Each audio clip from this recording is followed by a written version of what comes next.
Assam police first কাট up লিষ্টৰ যিবিলাক ল'ৰাৰ মোৰ ভিডিঅ'ৰ যোগেদি তেওঁলোকৰ আত্মাত দুখ লাগিলে তেওঁলোক হাত জোৰ কৰি ক্ষমা প্ৰাৰ্থনা বিচাৰিছোঁ মই। যদি মোৰ পৰা কিবা এটা ভুল হ'ল তেনেহ'লে মোক মাফ কৰি দিয়ক, কিয়নো মই আপোনালোকৰ আত্মাত বা অন্তৰখনত বহুত আঘাত দিছোঁ, কিয়নো মই বাৰ পিছে ছেকেণ্ড কাট আপ লিষ্টৰ ওপৰতে ভিডিঅ' বনালোঁ। কিয় এইটো কৰিবৰ কাৰণে মই বাধ্য হ'লোঁ, কিয়নো মই ন্যায় এটা যুদ্ধ যুঁজিছিলোঁ। কিয়নো আপোনালোকে যদি অসম চৰকাৰে আসাম পুলিচৰ যদি SLRPB যিটো ভুল যদি নকৰিলেহেঁতেন তো ছেকেণ্ড কাট আপ লিষ্ট তেওঁলোকে উলিয়াই নিদিলেহেঁতেন। মানিছোঁ VDP APRO স্পৰ্ট NCC আকৌ মিলিটাৰী এফেক্টেড এৰিয়া আৰু বাকী অলপ চলপ ডিষ্ট্ৰিক্টবিলাকে যিবিলাকে আৰু থানা পুলিচৰ যিবিলাক ল'ৰাবিলাক আছিল তেওঁলোকৰ নাম আহিছে, মানুহ এজনৰো নাম আহিছে। তথাপিও ছেকেণ্ড কাট আপ লিষ্ট চৰকাৰে দিবলৈ বাধ্য হ'ল। মাননীয় মুখ্যমন্ত্ৰী কৈছিলে যে আমি ছেকেণ্ড কাট আপ লিষ্ট নিদিওঁ বুলি, কিন্তু নতুন পোষ্ট দিম, তথাপিও তেওঁলোকে ছেকেণ্ড কাট আপ লিষ্ট কিয় দিবলৈ পাৰিলে, কিয় হ'ল তেওঁলোকে বাধ্য হ'ল, কিয়নো আমি যিটো ডিজিটেল প্ৰটেষ্ট কৰিছিলোঁ সঁচাকৈ সেইটো ন্যায়সংগত আছিলে। আপোনালোকে চৰকাৰে যেতিয়া এই ন্যায়সংগত মানিলে তো আপোনালোকেও মোক ন্যায়সংগত এই সংগ্ৰাম কৰিছিলোঁ বুলি মানি ল'ব। মোৰ বিশ্বাস আছে যে প্ৰথম কাট আপ লিষ্টৰ যিবিলাক ল'ৰা আছে তেওঁলোকে মোক যিটো মই কৰিলোঁ সেইটো ন্যায়সংগত আছিলে। আপোনালোকৰ যদি কিবা এনেকুৱা হয় তেনেহ'লে ময়ো আপোনালোকৰ লগত সদায় থিয় থাকিম আৰু সদায় সমৰ্থন কৰিম, এটা কথা মনত থ'ব। যি ল'ৰাবিলাকৰ মোক অন্তৰৰ পৰা ইমান আঘাত দিছোঁ সঁচাকৈ মোক দুখ লাগিছে। আৰু ছেকেণ্ড কাট আপ লিষ্টৰ ল'ৰাবিলাকৰ যিবিলাকৰ নাম অহা নাই তেওঁলোকক মই ক্ষমা প্ৰাৰ্থনা বিচাৰিছোঁ যে তোমালোকৰ নামটো আনিবলৈ পৰা নাই মই এতিয়ালৈকে। যিবিলাকৰ ল'ৰাই আহিলে তেওঁলোকৰ মই অশেষ ধন্যবাদ আৰু কংগ্ৰেচুলেশ্যন কৈছোঁ, যাতে তোমালোকৰ লাক আছিলে যে আহি গ'ল, আমাৰ লগ দিলে আপোনালোকে। এই সংগ্ৰামখনত আপোনালোকে প্ৰত্যেকজনে আমাক ছাপোৰ্ট কৰিলে, সেই ছাপোৰ্টৰ ফলত আমি কাম কৰিব পাৰোঁ। কেইজনমান ইউটিউবাৰ যেনেকৈ আমাক বহুত সমৰ্থন কৰিছিলে, যেনেকৈ আছে ভিক্টৰ দাই কৰিলে আমাক বহুত সমৰ্থন কৰিছিলে, আমাৰ মণ্টুক বিপুৰীয়া কামাণ্ডো তেওঁও আমাক বহুত সমৰ্থন কৰিছিলে, বা ৰুবুল বুলি কোৱা হয় তামোলপুৰৰ হয় ইউটিউবাৰ এজন, তেওঁ আমাক বহুত সমৰ্থন কৰিলে। এনেকুৱা কেইজনমান ইউটিউবাৰ বাকী ইউটিউবাৰবিলাকে আমাক এনেধৰণৰ সমৰ্থন কৰা, ডাঙৰ ডাঙৰ ইউটিউবাৰবিলাকে আমাৰ বিৰুদ্ধে কথা পাতিলে। এতিয়া আপুনি এটা ক্লিপ চাওকচোন, এই ক্লিপটোত কি কৈছে। ডিসক্রিপশন দিয়া আছে, ডিসক্রিপশনত লিখি দিয়া।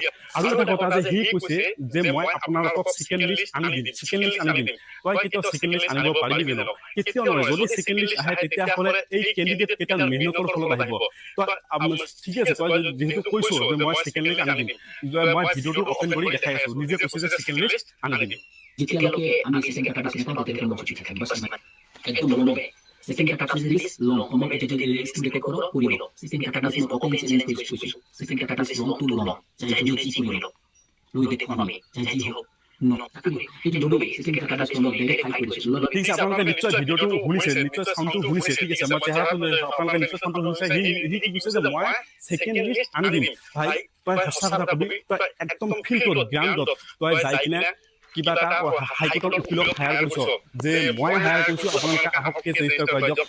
তই নিজে ফিল্ডত এনেকুৱা কিবা কাম কৰিছ যে মই এখন এপ্লিকেশ্যন লিখিছোঁ, এইখন এপ্লিকেশ্যন লৈ যাই কিনে CM তাতে জমা দিয়ক, তেতিয়াহ'লে আপোনাৰ মানে ছেকেণ্ড লিষ্টটো অহাৰ চান্স আছে। তাই কৰিছ, যদি কৰিছ তেতিয়াহ'লে মোক হেণ্ড টু হেণ্ড প্ৰমাণটো দেখাই দিব বা ভিডিঅ'ৰ জৰিয়তে মোক জনাই দিব যে হয় মই এনেকুৱা সহায় কৰিছোঁ, যিমান জনে মানে কাট আপৰ কাৰণে বিচাৰি আছে, ছেকেণ্ড কাট আপ লিষ্টৰ কাৰণে বিচাৰি আছে। আৰু কি কৈছে যে মই ছেকেণ্ড কাট আপ লিষ্ট যোনে আশা কৰি আছে মই তাক অপমান কৰিছোঁ। মই কি অপমান কৰিছোঁ? মই তাক ভাল এটা ৰাস্তা দেখাইছোঁ। কাৰণ ভালকৈ চালে ক্লিপটো এইটো মুস্তাফা আলী 09 তেওঁ মোৰ বিৰুদ্ধে কৈছিলে। সেইদিনা মই তেওঁৰ বিৰুদ্ধে কৈছিলোঁ যে 115জন ল'ৰা লৈ তেওঁ এটা ভিডিঅ' বনাইছিলে।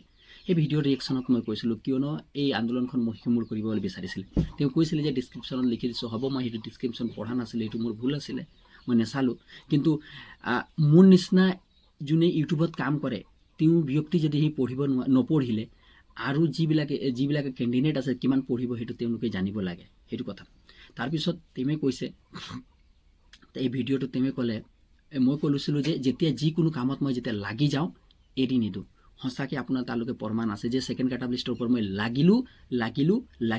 আৰু দ্বিতীয় নম্বৰ ছেকেণ্ড কাট আপ লিষ্ট মই আনি দিম বুলি কৈছিলোঁ।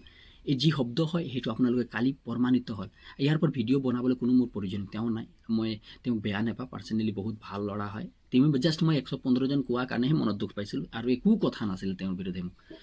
তেওঁ কৈছিলে হাইকোৰ্টৰ কথাটো, হাইকোৰ্টৰ কথাটো তুমি 2টা বজাত যেতিয়া ভিডিঅ' আপলোড কৰিছে 2-3টা মানে কিবা এটা আপলোড কৰিছে তাৰ আগতে 10-11টা বজা মানত আমাৰ কি হৈছে আমাৰ প্ৰতিনিধি যিটো দল হয় তাত হাইকোৰ্টত উপস্থিত হৈছিল হাইকোৰ্টৰ উকিলৰ লগত কি কৰিলোঁ সেইটো চবেই জানে পূৰা অসমে গম পাইছে সেইটো তোমাক জনাবলগীয়া প্ৰয়োজনীয়তা নাই মই ভিডিঅ'টো মই ইয়াক কোনো প্ৰস্তুতো নাই ভাই তুমি মোক হ'ব পাৰে বেয়া পাইছা যদি ক্ষমা কৰি দিবা তোমাৰ ওপৰত ভিডিঅ' বনোৱাৰ কাৰণে কোনো তোমাৰ লগত মোৰ বেয়া পোৱা নাই বেয়া ভাৱনা নাই আৰু সমূহ অসমবাসী ৰাইজক বা যিবিলাক কেণ্ডিডেটে ফাৰ্ষ্ট কাটাৰ লিষ্ট হওক ছেকেণ্ড কাটাৰ লিষ্টৰ হওক তেওঁলোকৰ নাম আহিছে মোক ক্ষমা কৰি দিয়ে যদি তোমালোকৰ মনত কিবা বেয়া কৈছোঁ বেয়া ভাৱনা হৈছে মই ন্যায় সংগত যুদ্ধ কৰিছিলোঁ আৰু ন্যায় সংগত যুদ্ধতে নামিছিলোঁ তাৰপিছত আৰু এটা কথা মই তোমাক কৈ দিছোঁ যে তুমি কৈছিলা সেই ছোৱালীজনে যে কৈছিলা যে তুমি আনছাবস্ক্ৰাইব কৰি দিয়া আনছাবস্ক্ৰাইব যিটো কৰি দিয়া বুলি ক'লা ছোৱালীজনীক এনেকৈ ক'ব নালাগে বুলি কৈছিলা কিন্তু তুমি কৈছিলে সেই কমেণ্টটো তুমি নাজানিলা কমেণ্টটো তুমি শ্ব' কৰাব লাগিছিলে তেওঁ কৈছিলে যে ভিক্টৰ দাৰ বিৰুদ্ধে মই ভিক্টৰ দাক বেয়া পাওঁ